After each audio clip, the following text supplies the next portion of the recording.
Hi friends, ശ്യാമളാസ് കിച്ചണിലേക്ക് എല്ലാവർക്കും സ്വാഗതം. ഇന്ന് നമ്മൾ എന്താണ് ഉണ്ടാക്കാൻ പോകണമെന്ന് വെച്ചാൽ ഒരു സ്പെഷ്യൽ കറിയാണ് കേട്ടോ. ഇതാണ്ടോ, ഇതെന്താണെന്ന് മനസ്സിലായോ നിങ്ങൾക്ക്? പാലക്കില്ലേ, പാലക് ചീര ഞാൻ ഒരു ചെറിയ 2 കെട്ട് വാങ്ങിച്ചിട്ട് കഴുകി ചെറുതായിട്ട് അരിഞ്ഞ് വെച്ചിട്ടുണ്ട് കേട്ടോ. അപ്പോൾ ഇത് ചെയ്യാൻ ആവശ്യമായിട്ടുള്ള സാധനങ്ങൾ എന്തൊക്കെയാണെന്ന് വെച്ചാൽ പാലക് ചീര, പിന്നെ ഇതാ 2 ചെറിയ ഉള്ളിയല്ല വലിയ ഉള്ളി കേട്ടോ. 2 വലിയ ഉള്ളി ഞാൻ ചെറുതായിട്ട് മുറിച്ച് വെച്ചിട്ടുണ്ട്. അത് പിന്നെ ഒരു 10 വെളുത്തുള്ളിയുടെ, അത് വലിയ വെളുത്തുള്ളി കേട്ടോ. ഇവിടെ തമിഴ്നാട്ടിൽ നിന്ന് കിട്ടുന്നതാണ്, അതുകൊണ്ട് അത് വലിയ വെളുത്തുള്ളിയാണ്. അത് 10 അല്ലി എടുത്തിട്ടുണ്ട്. പിന്നെ വേണ്ടത് ആവശ്യത്തിന് മുളക്, പിന്നെ ഉപ്പ് കേട്ടോ. ഇതൊക്കെയാണ് ആവശ്യമുള്ള സാധനം. ഇനി നമ്മൾ വറുത്തിടാൻ വേണ്ട സാധനങ്ങളും കൂടെ വേണം. അപ്പോൾ ഇതെങ്ങനെയാണ് ചെയ്യാമെന്ന് ഞാൻ പറയാം, നോക്കിക്കോളൂ. ഈ ഉള്ളി ഉണ്ടല്ലോ, ഈ ഉള്ളിയും വെളുത്തുള്ളി, മുളക് പൊടി ഇതൊക്കെ ഇട്ടിട്ട് ഉപ്പ് ഇട്ടിട്ട് നമ്മളൊന്ന് മിക്സിയിലൊന്ന് ജസ്റ്റ് ഒന്ന് കറക്കി എടുത്തിട്ട് വരാം കേട്ടോ. ഇതെല്ലാം കൂടി മിക്സിയിൽ ഇട്ടിട്ടുണ്ട്, നന്നായി കറക്കിയിട്ട് വരാം കേട്ടോ. ഉപ്പും അതിൻ്റെ ഒപ്പം ഇടണം കേട്ടോ. ഉപ്പ് ഇട്ടിട്ടാണ് നമ്മൾ കറക്കേണ്ടത് കേട്ടോ. ഞാൻ ചതച്ചെടുത്തിട്ട് വന്നിട്ടുണ്ട്. എങ്ങനെയാണ് കേട്ടോ, നല്ലോണം അറിയാൻ പാടില്ല. എടുത്തിട്ട് വരിക. എന്നിട്ട് നമ്മൾ ഇനി ഒരു ചീനച്ചട്ടി അടുപ്പത്ത് വയ്ക്കാം കേട്ടോ. ചീനച്ചട്ടി അടുപ്പത്ത് വെച്ചിട്ട് അത് കത്തിച്ചിട്ടുണ്ട്. ഇനി ഞാൻ അതിലേക്ക് എണ്ണയാണ് കേട്ടോ, ഒരു ആവശ്യത്തിന്, എന്ന് വെച്ചാൽ നമ്മൾ കുറച്ചൊന്നും പോരാ, ഒരു 2-3 ടേബിൾ സ്പൂൺ എണ്ണ ഒഴിക്കണം കേട്ടോ. ആ എണ്ണ ചൂടാവട്ടെ. എണ്ണ ചൂടായാൽ വറുത്തിടാൻ വേണ്ട സാധനങ്ങളാണ്. ഒരു 1/2 സ്പൂണ് കടലപ്പരിപ്പ്, 1/2 സ്പൂൺ ഉഴുന്നുപരിപ്പ്, 4 മുളക് പൊട്ടിച്ച് വെച്ചിട്ടുണ്ട്, ചുവന്ന മുളക്. ഇനി വേണ്ടത് 1/4 സ്പൂണ് ജീരകം, പിന്നെ 1/2 സ്പൂൺ കടുക് കേട്ടോ. ഇതൊക്കെയാണ് ആവശ്യമായിട്ടുള്ള സാധനങ്ങൾ വറുത്തിടാൻ വേണ്ടത്. അപ്പോൾ എണ്ണ ചൂടായോ നോക്കാം നമുക്ക്.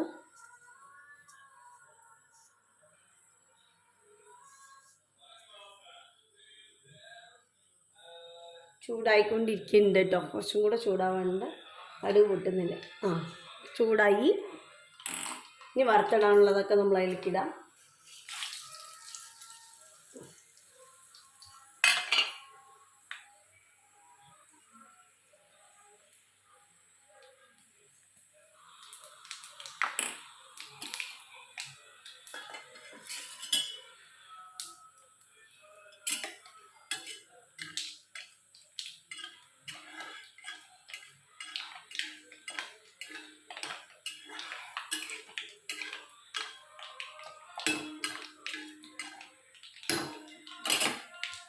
ഇനി നമ്മൾ അരച്ചുകൊണ്ട് വന്നിട്ട് വെച്ചിട്ടില്ലേ, ആ പേസ്റ്റ് ഉണ്ടല്ലോ, അത് ഇതിലേക്ക് ഇടുക കേട്ടോ. എണ്ണയിലേക്ക് പതുക്കില്ല.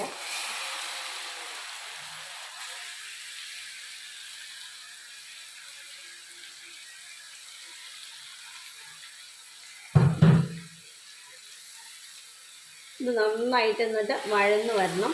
അതിനുവരെ പറഞ്ഞാൽ ആ ഉള്ളിലെ വെള്ളമൊക്കെ വറ്റി നല്ല ഡ്രൈ ആയിട്ട് വരണം കേട്ടോ.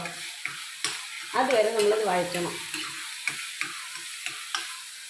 ഇതിൻ്റെ പച്ച മണമൊക്കെ മാറണം. ഉള്ളിയൊക്കെ നമ്മൾ പച്ചയ്ക്ക് അരച്ചതല്ലേ, അതിൻ്റെ മണമൊക്കെ മാറിയിട്ട് നല്ല ഈ എണ്ണയൊക്കെ ഇങ്ങനെ വറ്റി വരിക മീൻസ് അതൊക്കെ എണ്ണ മീതെ തെളിഞ്ഞ് വരില്ലേ, അതുവരെ നമ്മൾ വഴറ്റണം കേട്ടോ. അത് കഴിഞ്ഞിട്ട് അതിലേക്ക് നമ്മൾ പാലൊക്കെ ഇട്ട് കൊടുക്കുകയാണ് ചെയ്യേണ്ടത്. അപ്പോൾ നന്നായി വഴന്ന് വരട്ടെ. അപ്പോൾ നോക്കൂ, ഇപ്പോൾ എണ്ണയൊക്കെ നോക്ക്, എണ്ണ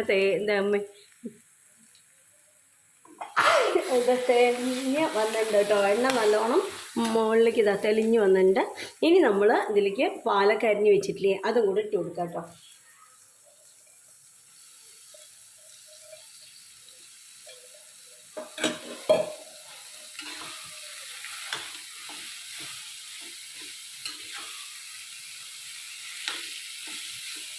ഈ പാലക്കില്ലേ, അതിൽ തന്നെ വെള്ളം ഉണ്ടാവും. അപ്പോൾ ആ വെള്ളത്തിൽ തന്നെ പാലക്ക് വെന്ത് വരും. ഇപ്പോൾ നമ്മളിതൊന്ന് ഇളക്കിയിട്ട് ഒന്ന് മീഡിയം ഫ്ലെയിമിലാക്കിയിട്ട് അടച്ച് വെച്ചാൽ മതി കേട്ടോ. കേട്ടോ, അത് ഒരുവിധം വെന്ത് വന്നിട്ടുണ്ട്. ഇനി ഒരു തക്കാളി എടുത്ത് അടിച്ചിട്ട് മിക്സിയിൽ അടിച്ചിട്ട് അത് ഒഴിച്ച് കൊടുക്കുക കേട്ടോ. അത് തക്കാളിയുടെ പച്ചമണമൊക്കെ മാറി ഒരുവിധം വെന്ത് വരുമ്പോൾ നമ്മൾ കറി റെഡിയായി. അപ്പോൾ ലേശം ഉലുവാപ്പൊടിയും കൂടി ഇട്ട് കൊടുക്കണേ. അതായിട്ടില്ല, ആവട്ടെ. ഇതാട്ടോ നമ്മുടെ കറി റെഡി ആയിട്ടുണ്ട്. ഇതാണ് പാലക്കും അതുപോലെ തന്നെ ഉള്ളി ഇട്ടിട്ടുള്ള കറിയാണിത്. ഇത് ചപ്പാത്തിക്കും ചോറിനും ഒക്കെ വളരെ നല്ലതാണ് കേട്ടോ. എല്ലാവർക്കും ഇഷ്ടമാവുമെന്ന് അറിയില്ല, പക്ഷേ നമുക്കൊക്കെ ഇത് നല്ല ഇഷ്ടമാണ്. ഇതും പിന്നെ പൊന്നേരി ചോറും വെച്ചിട്ട് അതിൻ്റെ കൂടെ കൂട്ടിക്കുഴച്ച് കഴിക്കാനും ചപ്പാത്തിയുടെ കൂടെ കഴിക്കാനും ഒക്കെ നല്ല കറിയാണ് കേട്ടോ. അപ്പോൾ എല്ലാവരും ഉണ്ടാക്കി നോക്കുക. ഇഷ്ടപ്പെട്ടെച്ചാൽ എനിക്ക് കമൻറ്റ് ചെയ്യാം കേട്ടോളൂ. പിന്നെ ഈ വീഡിയോ ആദ്യമായിട്ടാണ് കാണണമെങ്കിൽ നമ്മളെ വീഡിയോ ഷംനാസ് കിച്ചൻ ആദ്യമായിട്ട് കാണുന്നവരാണെന്ന് വെച്ചാൽ ഒന്ന് സബ്സ്ക്രൈബ് ചെയ്യണേ. Thank you. ഇതാട്ടോ നമ്മുടെ കറി. ഇതാണ് പാലക്ക് ഉള്ളിക്കറി റെഡി ആയിട്ടുണ്ട്. കാണുമ്പോഴേ കഴിക്കാൻ തോന്നില്ലേ, നല്ല ടേസ്റ്റ് ഉണ്ട്. പക്ഷേ ഇത് ആന്ധ്ര സ്റ്റൈലിലുള്ള, ആന്ധ്രക്കാരാണ് ഇങ്ങനത്തെയൊക്കെ ഉണ്ടാക്കുക കേട്ടോ. ഞങ്ങൾ ആന്ധ്രയിലിരിക്കുമ്പോൾ അവരുണ്ടാക്കുന്ന കറിയാണ്. അപ്പോൾ നിങ്ങൾക്ക് ഇഷ്ടമാവുമെന്ന് അറിയില്ല. നിങ്ങൾ എന്തായാലും ഉണ്ടാക്കി നോക്കി നിങ്ങൾക്കും ഇഷ്ടപ്പെടും.